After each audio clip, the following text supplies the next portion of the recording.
It's a small batch, handmade hot sauce, made specially for you. So if you like hot sauce, you'll love Great White Hot Sauce. It's the hot sauce that bites back. Find it at www.trygreatwhite.com. Well, here we are, episode 78. And on this episode, we're going to do some Did You Knows? Me and Jack. Jack and I. Jack and Diane. But don't call me Diane, because that's not my name. But Jack does sometimes. It's kind of strange. Anyways, yeah, we have some good Did You Know stuff. And some trivia. Things like that. So sit back. Enjoy the show. 5, 4, 3, 2, 1, 0. All engine running. Liftoff. We have a liftoff.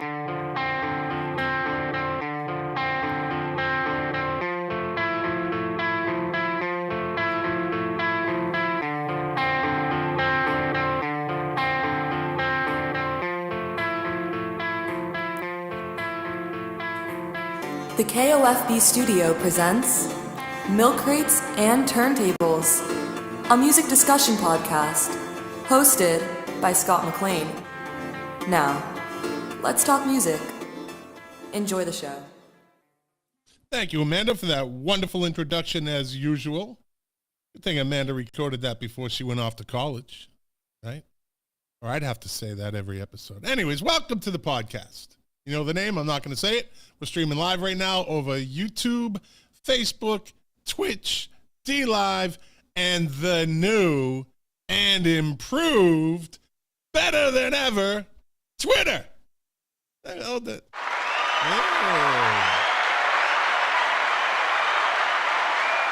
Yeah, better than ever.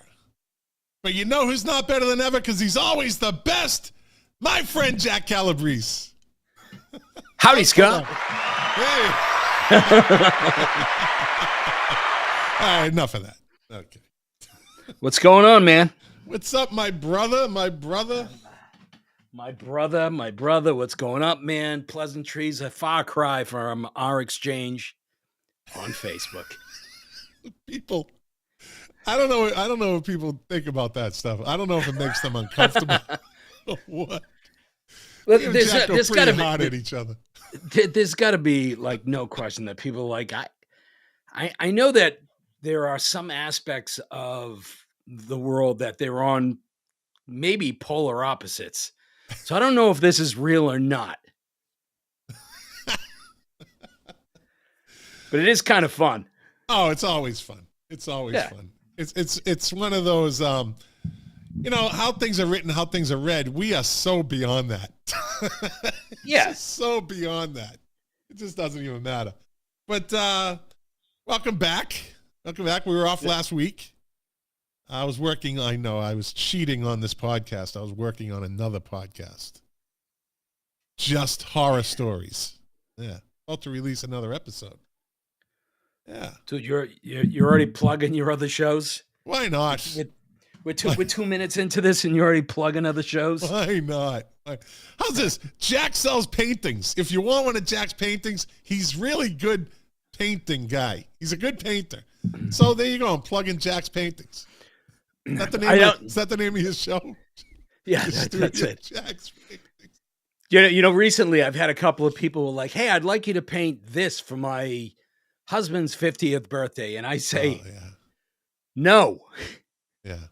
They're like, what do you mean? No, I thought you were a painter. I was like, yeah, I'm a painter, but I paint for me. I don't give two flying fucks about, your husband or his 50th birthday or whatnot. I'm sure it's great and everything like that. But, painting commissions, it's a lot. It's a challenge, right? There's a lot of pressure.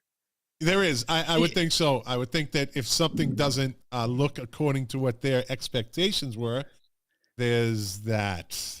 Yeah, I'm afraid that I would get comments like, geez, I thought it would be a lot more blue. And I'd be like, here, let me put my fist through it. How's this? Here's your fucking check back. I'll take my painting. And guess what I'm going to do? I'm going to paint it blue. That's what I'm going to do. That's right, you goddamn sons of bitches. Little boy Blue. He needed the money. Oh. God. I got you. Dude, really? We're doing other people's bits? I know. Like James Corden stole Ricky Gervais's thing the other night. What a scum. Oh, really? Yeah, he stole a Ricky Gervais joke from like 2018. Yeah, and he got called out for it. And he's like, "Oh, I made a mistake. I didn't know it was Ricky's joke." Blah blah blah. Fucking hack. Well, I mean, so many hacks out there. Was it word for word? I mean, look, if you, it was just about word for word. That's one of the things that like, for like a half second, I thought it would be really interesting to try to go to an open mic night and just try it once. Not. I don't think that I'm the funniest guy in the world. I just thought it would be an interesting experience. How does a comedian know what material has already been done? You know, what observations have been made? I mean, there's got to be a little bit of a challenge. It's almost like a number of times on this show, we've actually talked about songs that have been plagiarized or maybe thought to have been plagiarized. So I would Lou imagine Colicchio, right, who sits in from the Music Relish podcast, he spoke on that. He said him and Perry Dedovich, they write music, and Lou actually he came clean. He goes, I have a hard time writing music because I feel like I'm stealing it from somebody, even if he gets the slightest idea. Yeah, you know, there was a story out there, and I can't remember if it was yesterday or Hey Jude, but Paul McCartney was walking around going, "Do you know this song? Have you heard this song?" Not quite sure, even himself, the great, legendary, iconic, masterful songwriter, Paul McCartney, just didn't know. See, that's a good segue into Did You Knows. You just gave us a good Did You Know. Yeah. Well, I got one. All right. Yeah, some of these you might have already know, but this is a Did You Knows thing. This is a pretty simple one. Did you know that Axl Rose used to earn $8 an hour by smoking cigarettes for a science experiment at UCLA? Is that what happened to his voice? Yeah. Welcome to the jungle. I got my cigarette. No, that's the beginning of Sweet Leaf. That's actually should have been in great intros. I don't know, maybe it was. Yeah, come on, one of the best. Oh, absolutely. For Sabbath fans. Do you remember the first time you heard that? I was a kid. I was like, what the fuck is this? Did you know that was the first album that I ever owned of my own? See, my father used to come with milk crates, hence the name of the podcast. Milk crates full. He gave us like 6, and I've told this story before. 6 milk crates. So that's what, like 50 albums at least? Yeah. 60? Yeah. So he gave us like 6 milk crates of albums, right? So me and my brothers would kind of pick through them, and that's where I had like Rick Wakeman, Journey to the Center of the Earth, that you laughed at me about. But it was in these collections because when you opened the gatefold to some of these, it said "Property of Jim."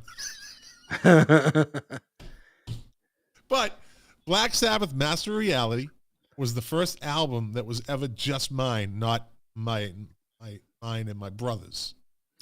So Sweet Leaf was my favorite song off of that because that intro was so epic. So I was like 12, by the way.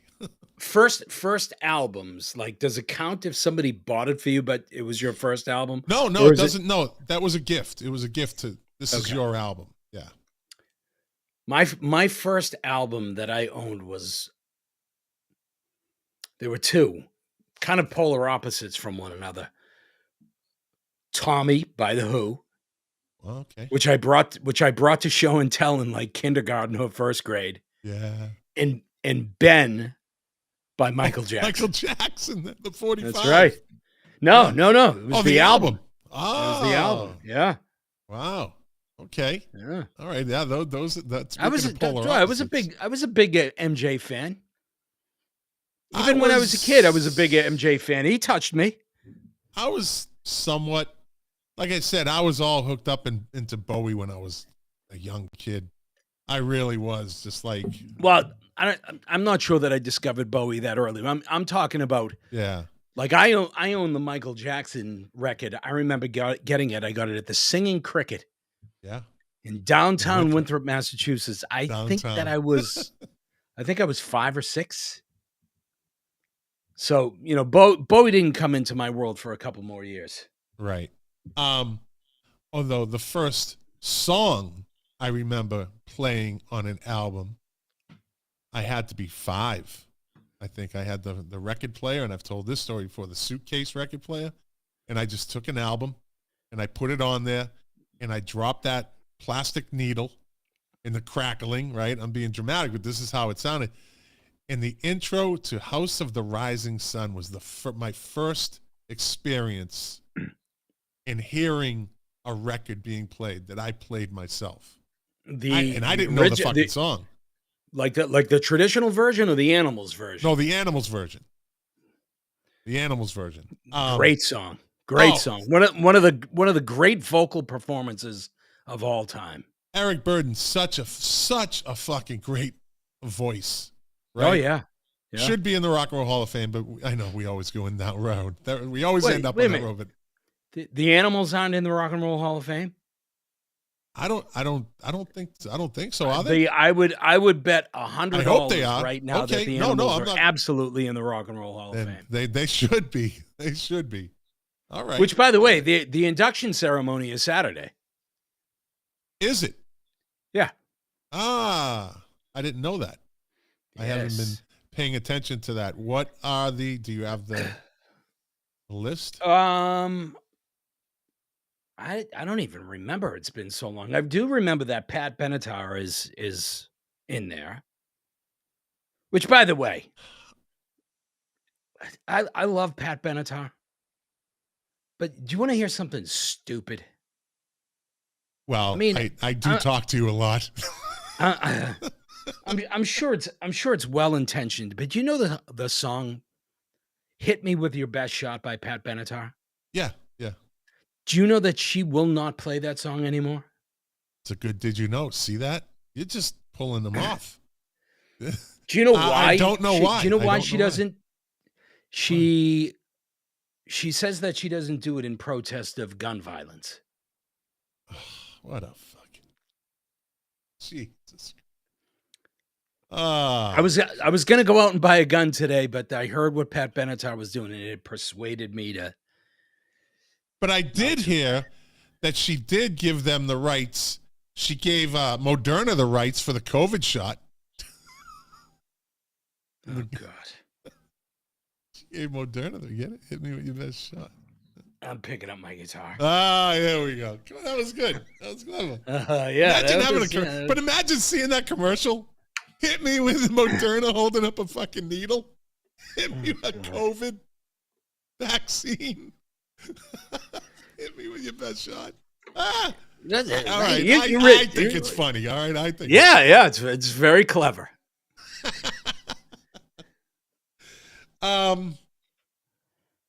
London Calling. Do you know where that phrase came from? I would think that you would know. What from? London Calling, the song. The World War II broadcasts. Right. London Calling. Good morning, America. This is London Calling. London Calling. Yeah. Yep. Kind of figured you know that, but maybe some of the listeners did. I'm a big Clash guy. I loved that band. Greatest album, one of the greatest album covers of all time. It has London to be Calling. in the top 10. Yes. Yeah. Did you know how that picture came about? Well, they originally they weren't going to use it because it was out of focus. There was, like, this lady was their photographer, and she said she took about 100 pictures, right? And Joe Strummer was just popping, like, and she put the good ones at the top and the ones she didn't think would go to the bottom type scenario. And he's just doling them out like cards. And he goes, "This is the one." Yep. She's like, it's from the side of the stage, and this is the one. And that's Paul how that Simon album on comes breaking his about. bass. Yep. Yep, absolutely. It's fucking great. And with the Elvis kind of lettering. Kind Elvis. of the Elvis font. Yeah, that was actually a ripoff of one of his album covers, right? Yeah. I think maybe his first album, wasn't it? Yeah, This Is Elvis or something like that. Yeah. So what else? So guess what I'm doing Friday night? You going to a concert? I'm not going to a concert. Kinda, I guess I'm going to a concert or whatnot. So today, actually not today, yesterday. Today's the 2nd, right? Yesterday was the release of Bono's that's right. memoir. Yeah. Surrender, 40 songs, one story, or something like that. And so that Bono is playing, he's actually doing a book tour. And I guess this book tour is a combination. And quite honestly, I'm not 100% sure if I'm right on this. It's going to be part him reading excerpts of the book. I think he's being interviewed. He'll probably take some questions from the audience, and he's going to do a couple of songs. Okay. So he's playing at appearing, I should say, at the Orpheum. He's at the Beacon Theater tonight. And I've actually already heard from a friend stating that the Edge showed up tonight. I don't know if that's true. It's just what I was told.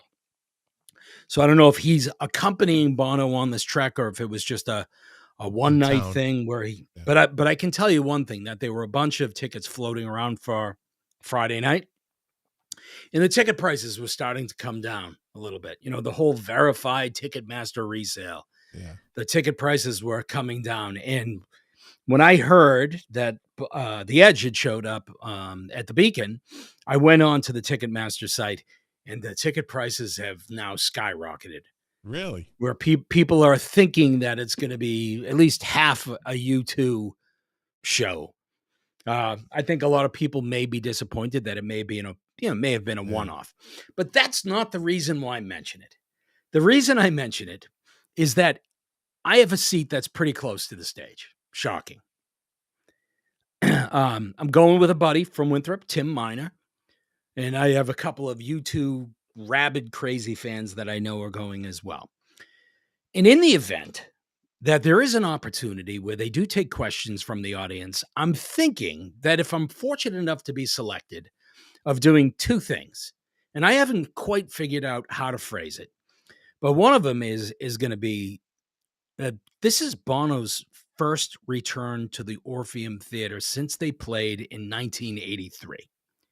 Show that Deb and I, the lovely Miss Deb, and I was thinking that I was going to say, Bono, I don't know if this place holds special feelings for you, but I wanted to just share with you, speaking that you had just brought up the Clash, that my wife and I, my wife of 29 years, were both at this show, and I was going to actually hold up, and I still have it, Deb's actual Clash shirt that she wore and held up Bono in 1983. And I was going to say thank you for all of the memories as far as my wife and I being big U2 fans and big concert fans. And then I was going to say, the other thing I want to do is to criticize you and assault you.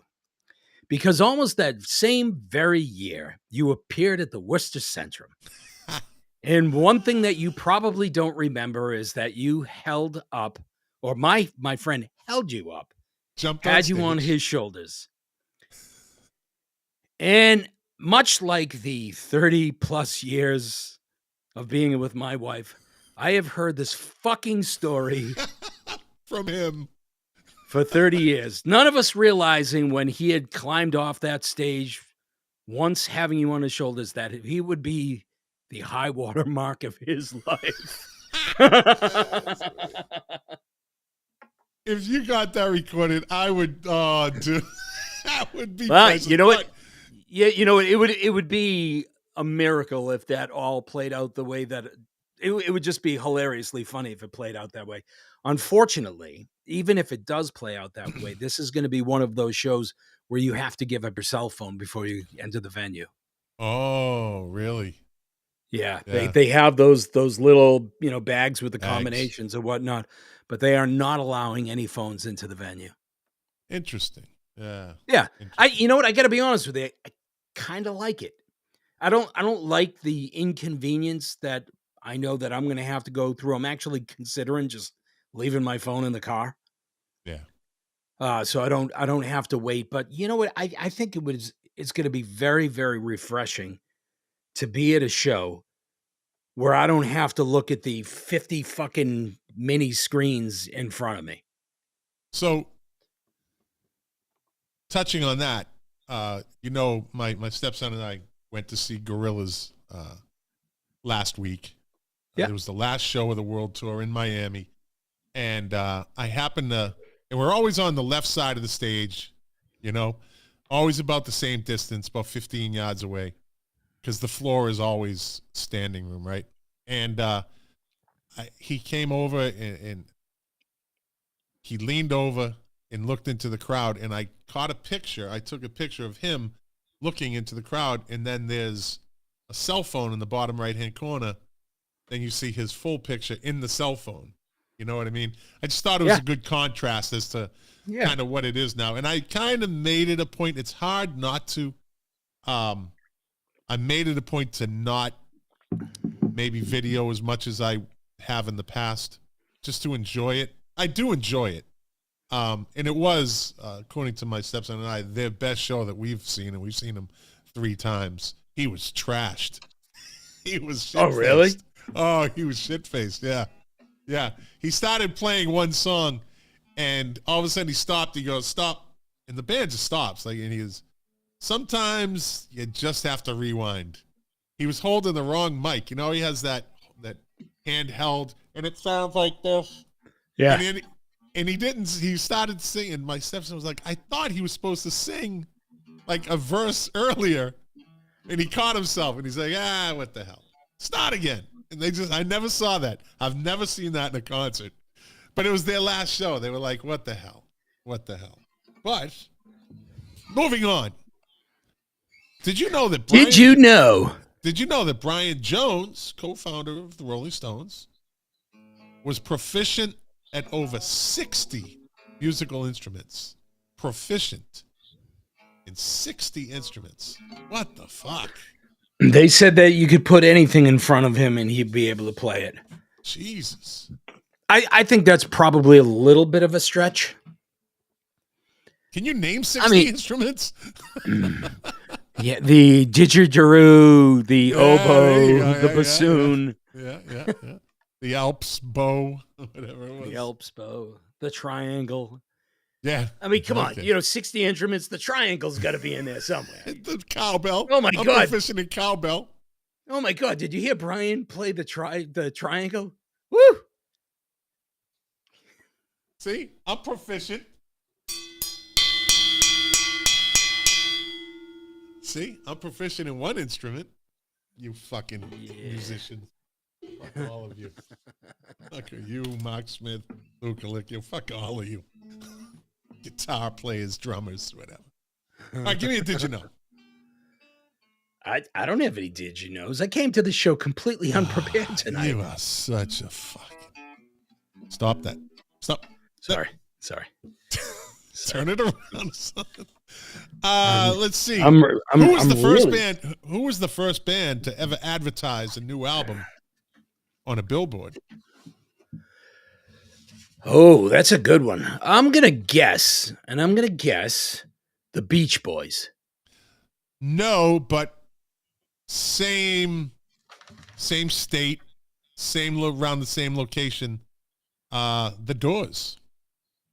Oh, very cool. Yeah, I believe it was on Sunset Strip. You ever been to Sunset Strip? Sure. I had an Asian hooker tell me I was fine on Sunset Strip. Yeah. What did that cost you? Nothing. Nothing. I just walked on by. Me and my buddies. Yeah.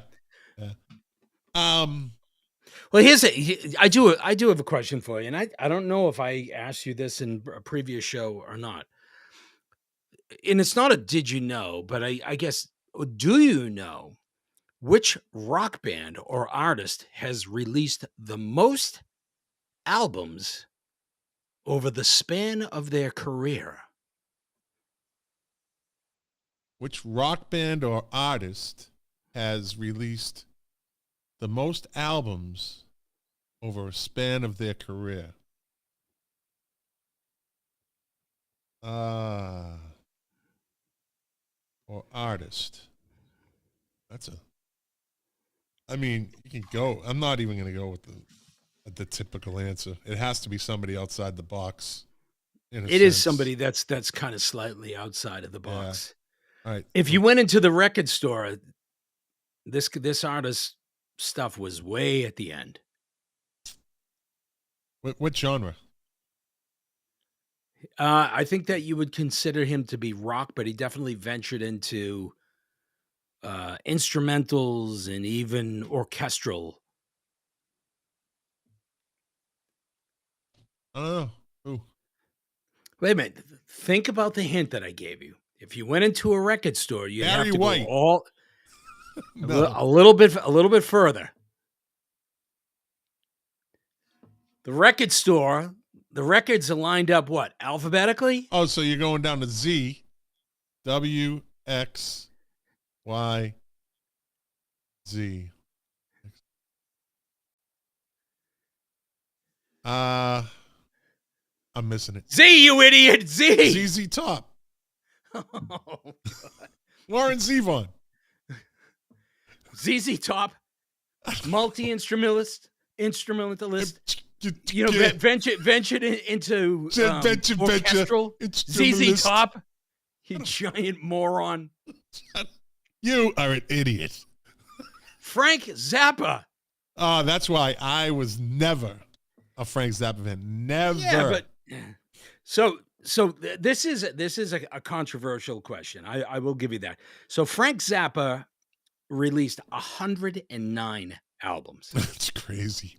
109 albums, only to be surpassed. And the only reason why I didn't give this guy top billing was because you're moving into the digital era and whatnot. You know the artist Buckethead? Yeah, he was. He played with Guns N' Roses. Guns N' Roses. He played with Korn. I saw him play with Korn. Yep. Yeah. He has 302 releases to his name. Jesus. Albums? 302. And then on the countryside, guess and he's made $302 on all of them. I know. So it's just like, I remember when the Blair Witch Project came out? And Chris Rock said, he was like, the Blair Witch Project cost $60,000 to make. He was like, I don't know, but somebody's walking around with $59,000 in their pocket. That's great. Hey, look, Perry Dinovich, the host, the mastermind of Music Relish Podcast. He says, did you know that Brian Jones played saxophone on the Beatles? You know my name, look up the number. Yeah. That's pretty cool. Yeah. He knows That's pretty cool. His stuff. Perry knows a lot of obscure stuff to it. So let me finish. He's a bot. He's still a bot. We were talking about, rock music. What about in the country genre? Who released the most albums on the country side of the world? Glenn Campbell. No. Willie Nelson. Johnny Cash. I was going to say Johnny Cash, but it seemed too obvious. Well, and it is a little bit bullshit in that Johnny Cash has 167 releases to his name, 109 of them being compilation records. That's what I mean. That just seemed too obvious that he would be like saying, most people might say, no, serious. Most people might say the Rolling Stones had the most albums of the Beatles because they're the biggest bands, which what we're proving is not necessarily do you have to be the biggest band to produce the most albums. That's I think the Rolling Stones came in at like a lowly 29 albums. Yeah, lowly, yeah. A lowly classic 29 albums, but there are other bands like the Melvins and the Residents that have hundreds of releases. But there is such a thing as quality control. Exactly. Exactly. Just because you can release 302 albums, it doesn't mean you should. I'm sure there's somebody that's somewhere out in the digital world that is well on their way to releasing. And what is an album? Is it 5 songs? Is there a minimum on an album? I don't know. Right? But I bet you that person that's going to release that new record may be Perry Didovich. There you go. There you go.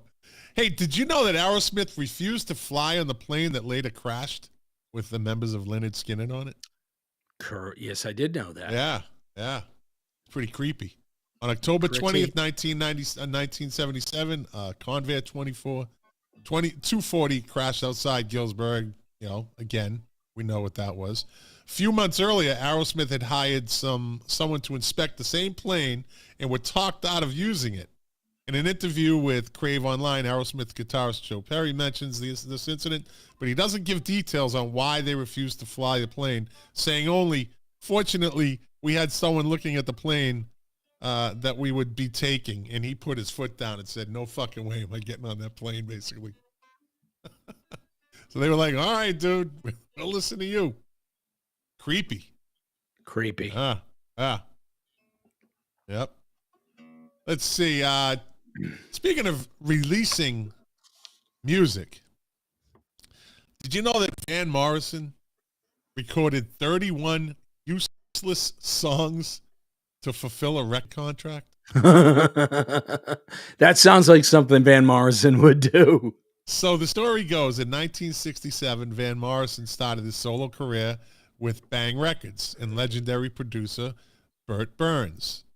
It was with Bang that Morrison recorded the hit single Brown Eyed Girl, and the song appeared on his debut album, Blowing Your Mind. The problem was, Burns never told Morrison he was making the album.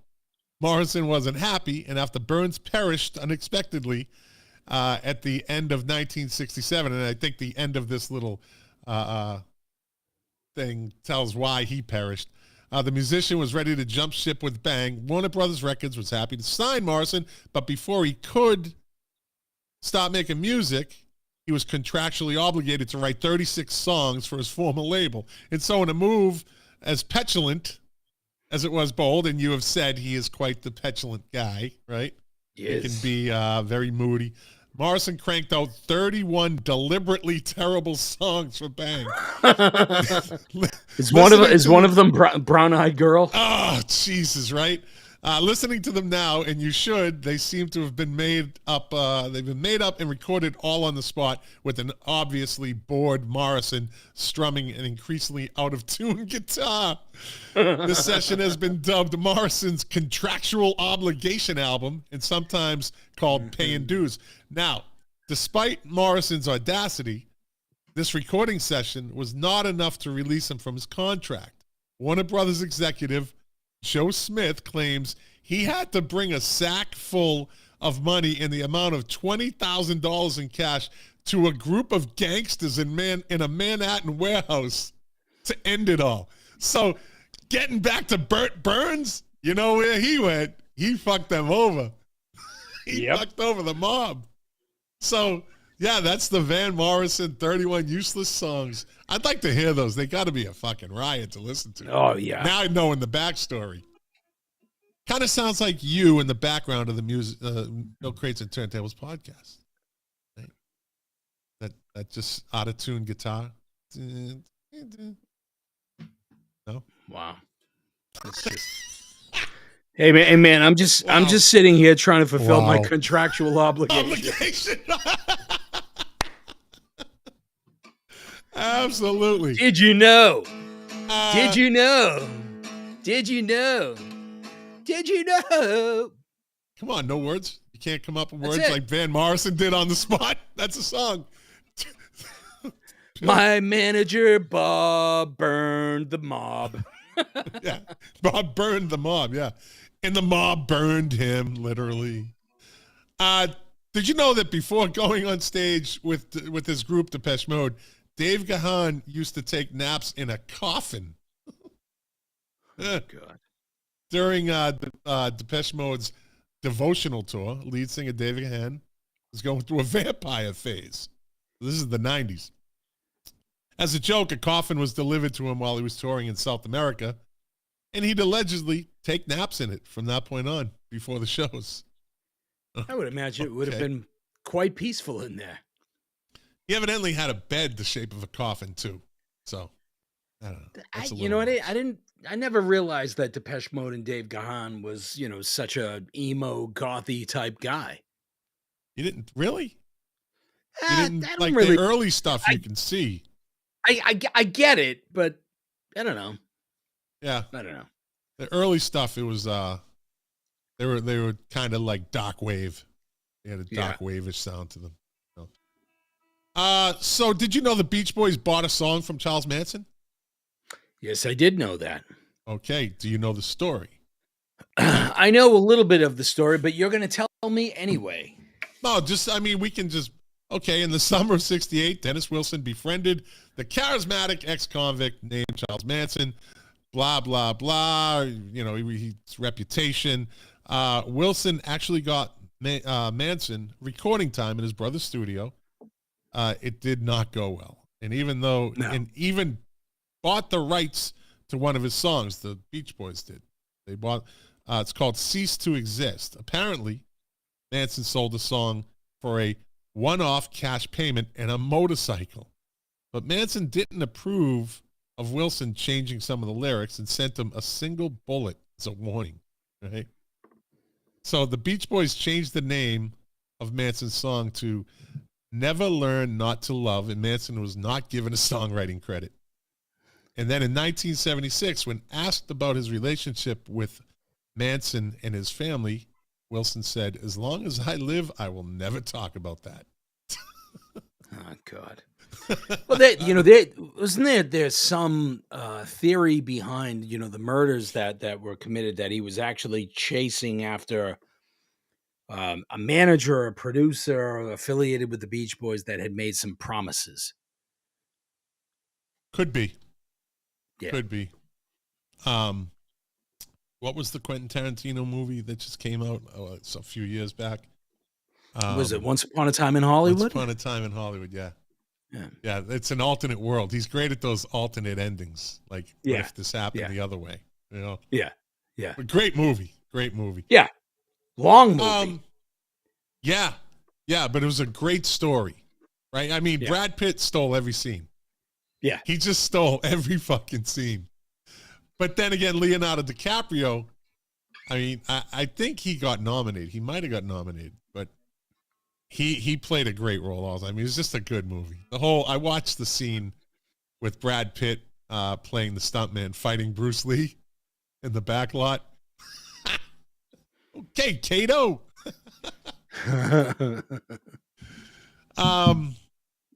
Did you know about, I found some things on curses.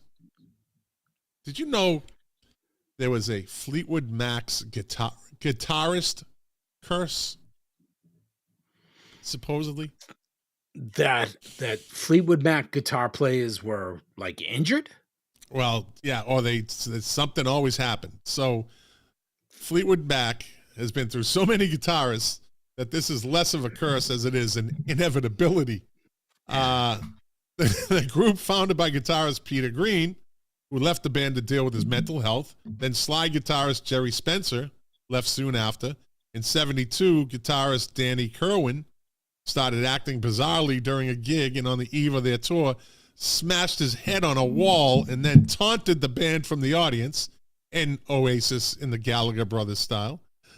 He later passed after extensive issues with mental illness. Recently, guitarist Bob Weston suffered a fatal aneurysm in 2012, and later that same year, guitarist Bob Welch ended his life after receiving news that he would never walk again. Wow. It's kind of weird, right? You never really hear that stuff. It is kind of weird. No. Yeah, nope. Lindsey Buckingham survived. Who, by the way, is a great guitar player. Oh, isn't he, though? Yeah, in his own way, his own style. Yeah. Very unique style. Sound. Unique sound. What about the white lighter curse? The white lighter curse. Yeah. I don't think I know the white lighter curse. All right. Well, a common myth says that anyone who uses a white lighter is cursed, possibly to the end.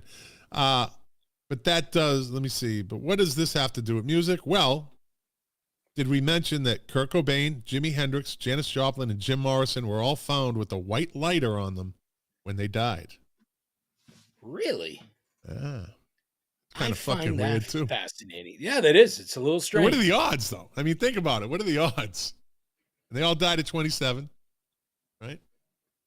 Yeah. Yeah, but I guess in some sense it kind of makes sense. I'm just trying to think about that for a second. Musicians spend a lot of time in the dark. You know, concerts, backstage, and whatnot. Maybe that's why they all use a white lighter. I don't know.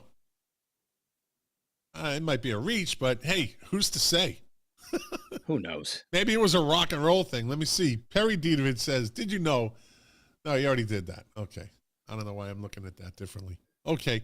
John Lennon and the number 9. You know all the crossovers? He was kind of obsessed with that, right? So I mean, but wasn't he born on the 9th? So he was born on the 9th of October in Liverpool, and his band was fortuitously discovered on the 9th of November, 61. The Beatles played on the Ed Sullivan Show on the 9th of February, 67. February. Lennon met Yoko Ono.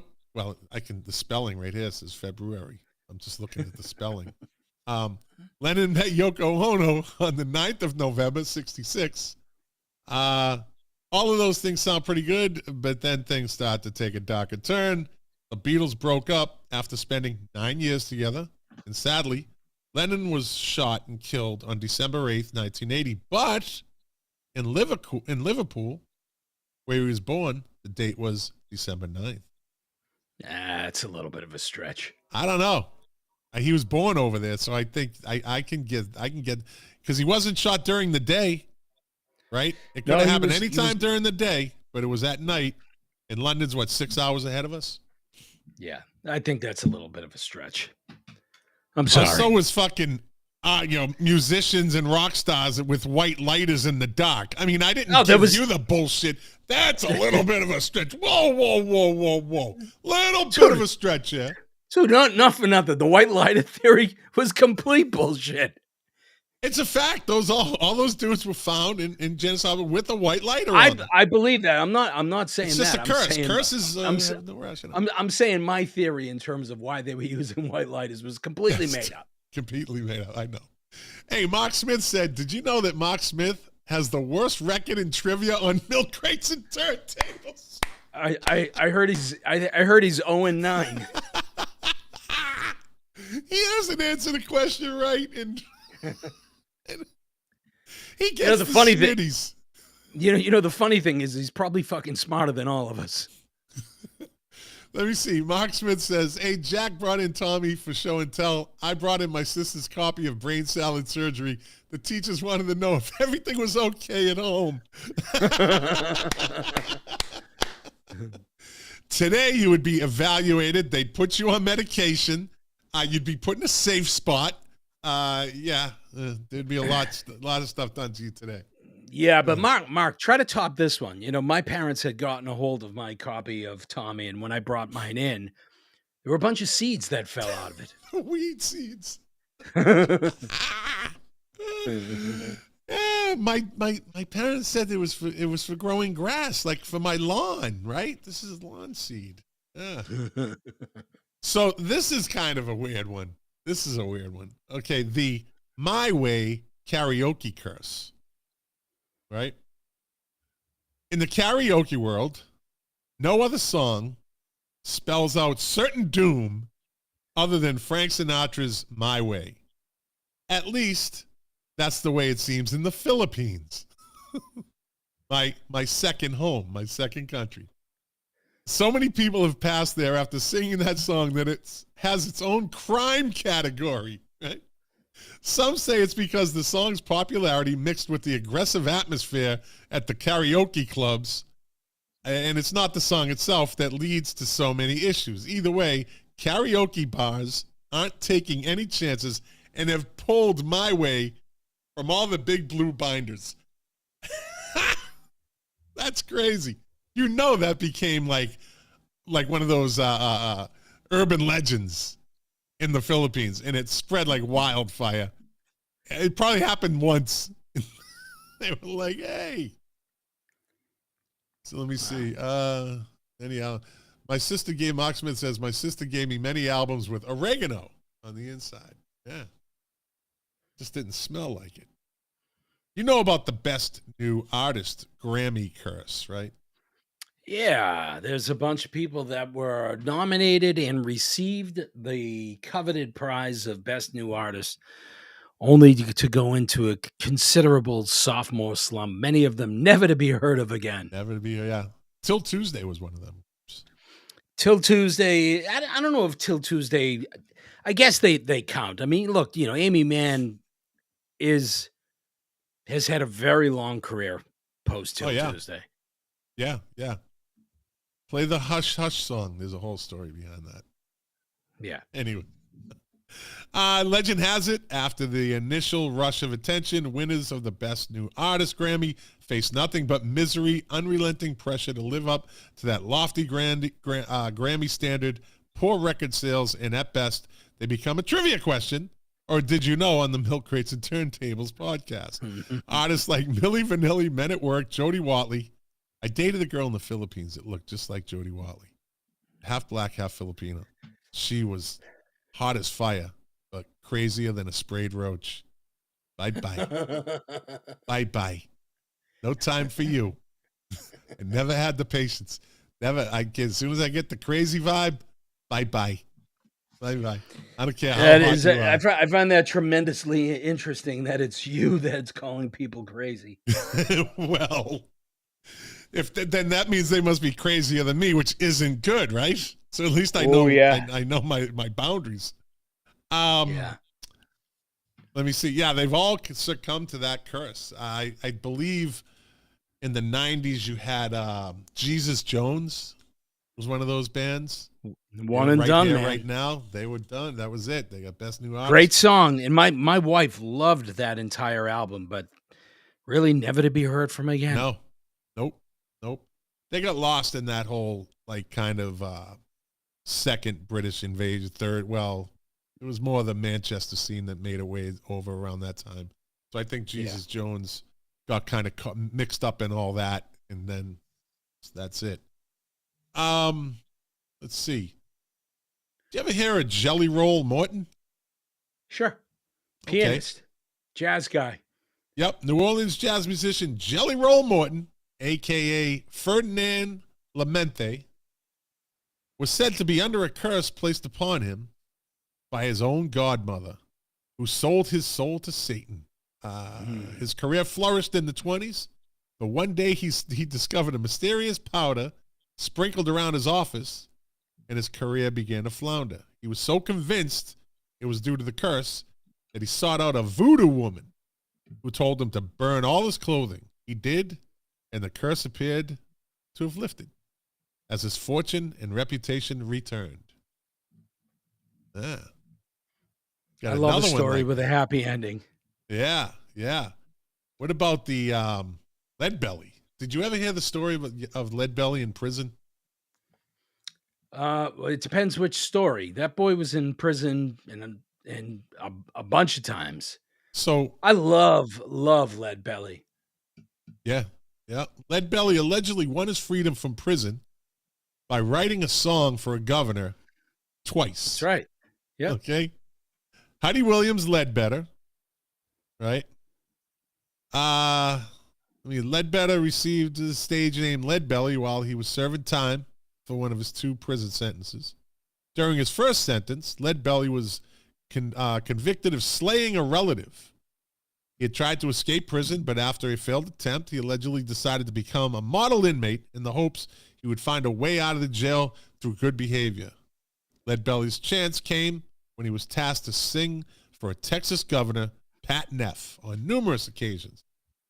Being smart, he capitalized on this stroke of good fortune, and Lead Belly composed a song that he would frequently sing to the governor, begging for a pardon and release. After a year of singing to the governor, Lead Belly was granted a full pardon and released from prison. But, as it would go, 5 years later, Leadbelly again found himself in jail due to a stabbing incident.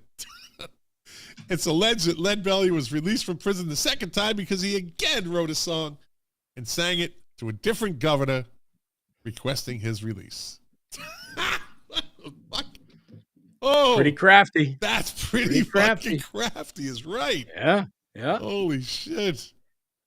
But then, old Leadbelly, he ended up on stage at Carnegie Hall. He had a very prolific career. He actually recorded a couple of children's albums. Wow, that's a good did you know? Yeah. That's a good did you know? They made a movie about him back, I think it was in the 70s, 80s. Yeah, it's not a very good movie, unfortunately. I didn't think so. Yeah, I've never tried to watch it because I remember the previews didn't seem. It was one of those. Maybe it was a blaxploitation movie. I don't know. Just didn't seem to. Kind of. I was like, I'm not going to watch. You should go back and listen to some of his music, like Grey Goose and Midnight Special and Goodnight Irene. Gallows Pole. There's a bunch of stuff that he's done. Fantastic. Yeah. Right. Love Leadbelly. There you go. Did you know that Graham Nash wrote Just a Song Before I Go on a $500 bet? I did not know that. Yeah, released in 77, Just a Song Before I Go was, one of their biggest hits. It was their biggest hit. But Graham Nash never would have written it if not for an off-the-cuff remark by his weed-slinging friend. He told the Daily Press, I was in Maui, and I had an hour to kill before I had to catch my plane. I was staying with a friend who was a low-end level drug dealer, weed, nothing too dark. And he said to me, you're supposed to be a big-shot songwriter. Bet you can't write a song just before you go. I asked him how much he wanted to bet. He said $500. Nash wrote the 2-minute song in a stream of consciousness style and allegedly didn't change a note when he and the band finally recorded it. As to whether or not his friend paid up, he said, quote, I still have his $500. That's awesome. Pretty fucking cool. That stream of consciousness, when you're asking a creative mind like that, I'm sure like comedians get into that stream of consciousness, and it's just a zone that you get in, right? And he pumped that out, and he's like, we're recording this. And they were like, but no, we're recording this. And they were like, okay. Okay, what the hell? Why not?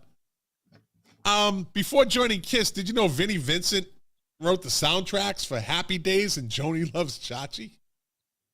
I did not know that. Yeah. Is that true? It is true. I saw a thing on, I read an article the other day. It was an interview with, I believe it was about Vinnie Vincent when he was with KISS.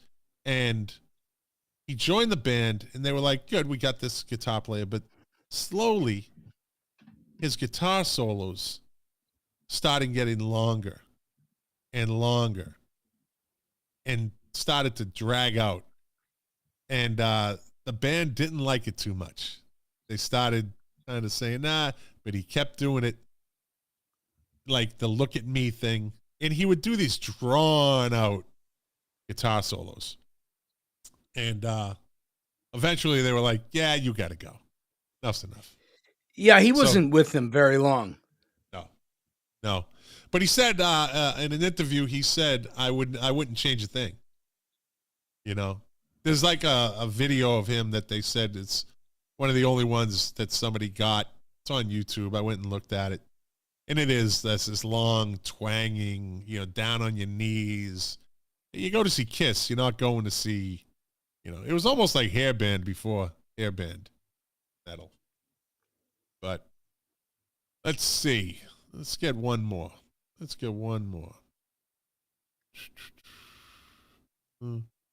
Gloomy Sunday Curse. Ever hear of the Gloomy Sunday Curse? No. All right. So it says, can a song be so sad and depressing that it encourages people to end their lives? What's the most depressing song you've ever heard? I think I'm So Lonesome I Could Cry by Hank Williams is a pretty depressing song. All right. let's see. It's a Motherfucker by the Eels is a pretty depressing song. Did you have one in mind? No. I was just curious. Taps Look, is a depressing song. Yeah, well, yeah. That's the most depressing song. Anyways, the song in question. Yeah. The song in question is by Hungarians Rez Seres and Ladislas Javor, and it was written about Seres's girlfriend who took her own life. When it was released in 1933, authorities reported a rise in people taking their lives and promptly banned it from being played nationwide. It was also recorded by Paul Robeson and Billie Holiday in 1941.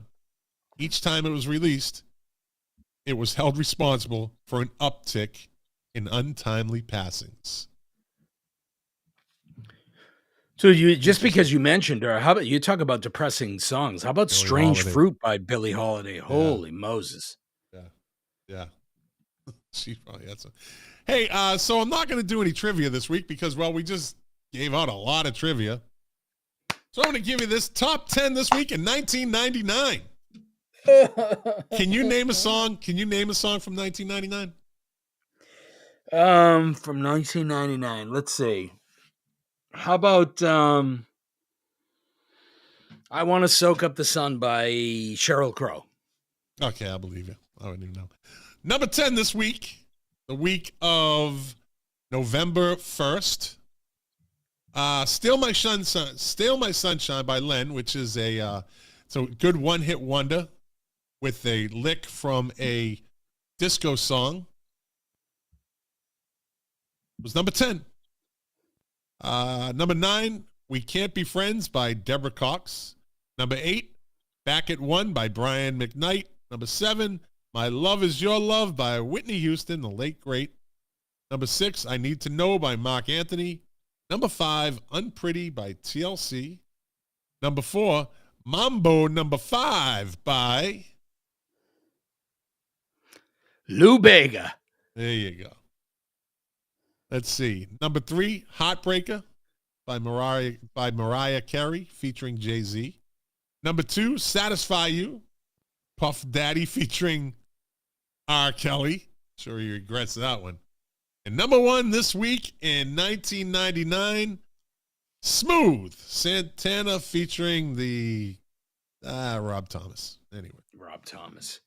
Exactly. Rob Thomas and that famous band Matchbox 20. Rob Thomas and those other guys. Yeah, our friend Dave Phillips loves them. Yeah. Who does?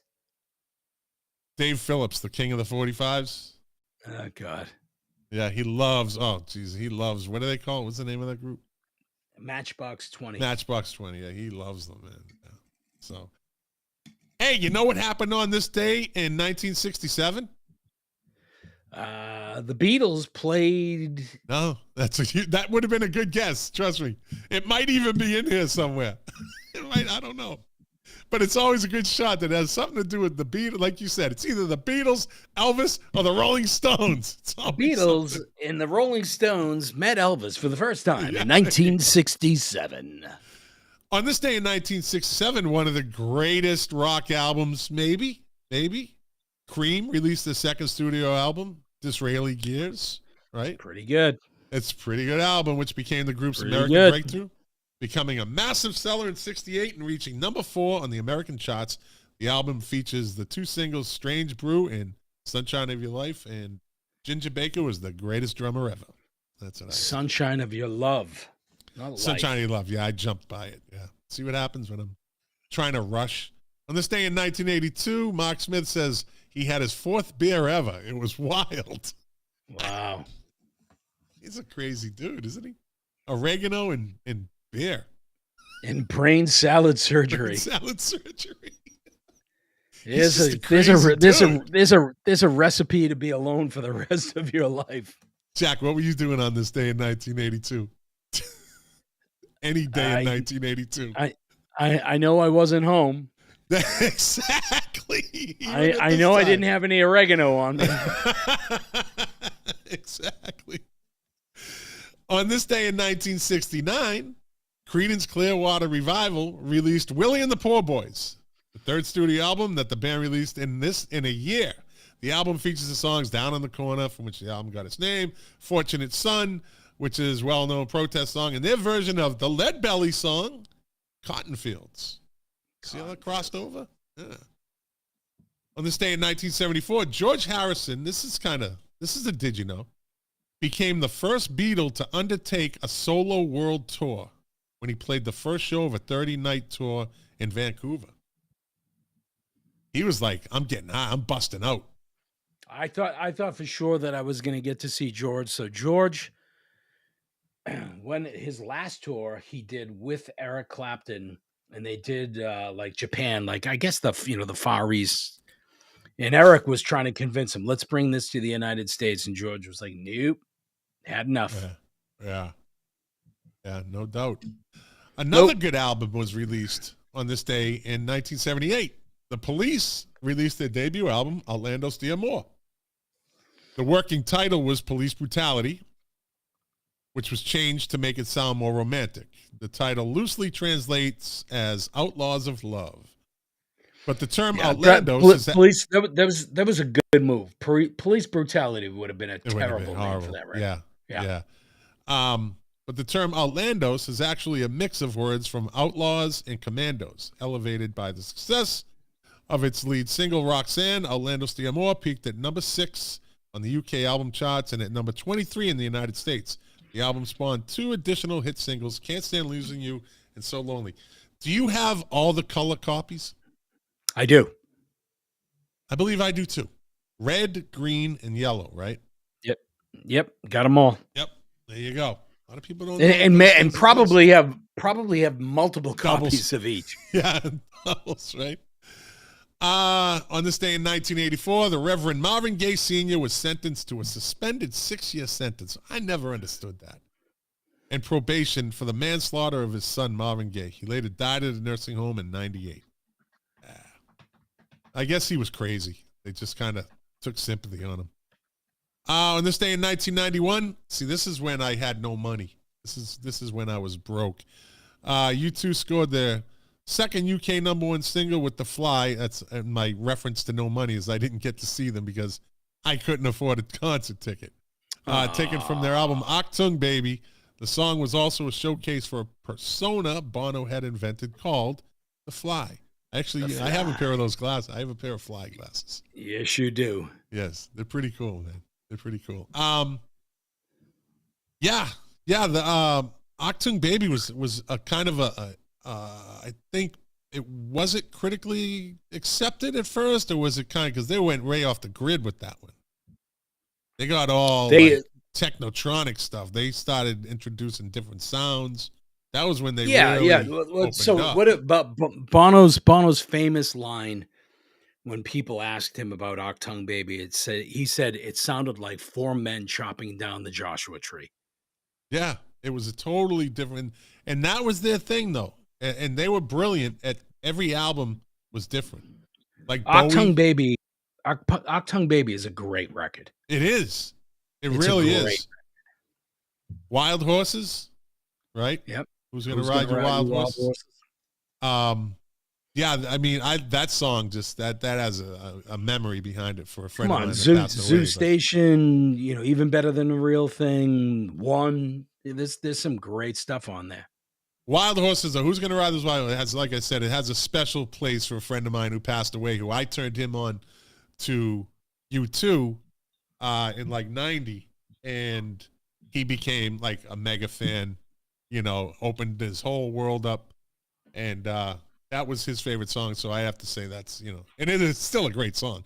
All the lyrics on that album were brilliant. Yeah. He was just in his prime. He was in his prime. Let me see. Mark Smith says, I was in a hostel for a month when Achtung Baby came out. I heard it sans alcohol and traction, and I freaking loved it. Yeah, here you go. He was in the hospital for a month. He was in traction. He was drunk. That's good. He's breaking it. He's showing us a little more. He's slowly coming out. Yeah. He also said back a couple, got to hand it to Eric Clapton. He helped many of his friends. Wish he could have convinced George to come to the USA. Eric Clapton helped out a lot of his friends. He helped George get out of his relationship with Patty Boyd. Yes, he did. Yes, he did. On this day in 1999, the Foo Fighters released their third studio album, There Is Nothing Left to Lose. The album marks the first appearance of the late, great Taylor Hawkins. Taylor Hawkins, yep. Early pressings of the disc included a temporary tattoo similar to the one featured on the album cover. Now, this is kind of interesting. On this day in 2007, Ozzy Osbourne claimed his reputation had been tarnished after a party supposedly involving him was organized by U.S. police officers to round up missing criminal suspects. Over 500 people in North Dakota, right? With outstanding arrest warrants were sent invitations and more than 30 suspects turned up. Osbourne said it was insulting that his name had been used, but police argued it was a creative way to fight crime. See, Ozzy was selected because he was due to play a gig at a nearby arena, which was used to explain why he would supposedly be in North Dakota. Imagine Ozzy saying, "You stained my reputation." You stained my reputation. The guy that pissed on the Alamo. You stained my reputation. On this day in 2015, Adele went to... Wait a minute. Yeah, wait a minute. yeah. He didn't pee on the Alamo in protest. He just had to pee. Yeah, he didn't know what the fuck it was. You ever seen the Alamo? Yeah. It ain't nothing to look at. It's not much. It's like right in the downtown area. Yeah, it's not really much to look at. It really isn't. It's not like going and peeing on the White House. Yeah, I saw the Alamo and I was like, yeah, I don't blame him. And the Alamo is like the Eiffel Tower, the Empire State Building, and the Grand Canyon. You only have to see it once. It's not going to change. Although the Grand Canyon will take a while for you to see. As the great Homer Simpson once said, the Grand Canyon. What a Grand Canyon. Okay, let's go. So pre 9/11, I was taking a flight back from California. Plane was maybe halfway filled. Never would believe that this would happen. But we're flying back. I can't remember if I was coming back from California or like Seattle or something like that. But the pilot came on and said, we're going to be flying over the Grand Canyon, and I'm going to take the plane so you guys can see it better. Great. I mean, like Yeah, we I don't need to see it that bad. we were pretty low. Yeah, I need to see it that bad. I'm sure they do it all the time. Because it's not like there's a lot of planes. There's helicopters flying around there, though. Yeah. There's helicopters. That was cool. On this day in 2015, Adele went to #1. You like Adele? Sure. Yeah. I used to drive my stepdaughter crazy. I'd call her Adelaide. Yeah, Adele! Adele is, I put Adele in, the category of like, Dido or, and I'm not saying that they're at the same level. Oh. Beyonce. What's her name? The one that Dolly, the guy that played the sitar with the Beatles. Nora Shankar. Jones? Yeah, Nora Jones in that category. Nora That's Jones? where I put her. Yeah. I personally like Nora Jones a lot better than I like Adele. I do too. Just because Yes. she's a little jazzier, and I just think that she has an amazing voice. I mean, I think that music is fine. I wouldn't go like way out of my way to go see Adele. But if a bunch of friends were going and whatnot, or if it was on, it's fine. Well, the song went to #1 in the U.S. singles chart. Hello, right? The lead track from her third album. Yeah, great song. Became the first song to sell more than 1 million digital copies in a single week, and the third highest weekly sales total since Nielsen SoundScan began tracking sales in 1991. Yeah, I believe it. Adele's great. I mean, she's very, very talented. Yeah.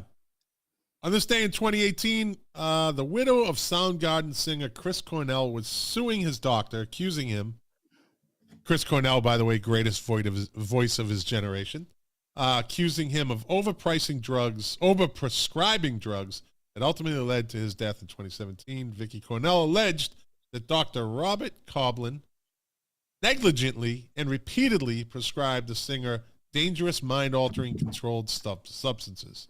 Cornell was found in a Detroit hotel room. His death was ruled as a suicide. Suffered from some severe depression, I guess, too. I wonder if she won that suit. I don't know.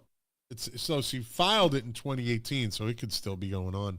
Yeah, very well COVID, could I'm be. sure COVID probably shut it down. Hey, born on this day. We're almost done, Jack. Jesus Christ. Born on this day in celebration of our friend, my buddy, my friend, my sometimes compadre on the Milk Crates and Turntables show, Mark Smith, that crazy guy. Born on this day was Keith Emerson from Emerson, Lake and Palmer. I wonder why Mark was in traction. Do you know what happened? No. That would be interesting. Probably got hit by a car. I don't know why I'd say that. I'm just guessing. Well, knowing a little bit about Mark Smith, I don't think we're going to get an answer. I don't think he was hit by a car. I think a car hit him. There is a difference. There is a difference. That's a great observation. Car accident, and I was not drinking. That's what you said on the police report. Yeah. I was not. Hey, born on this day in 1961, kind of a one-hit wonder, but very talented girl, Catherine Dawn Lang, otherwise known as Katie Lang.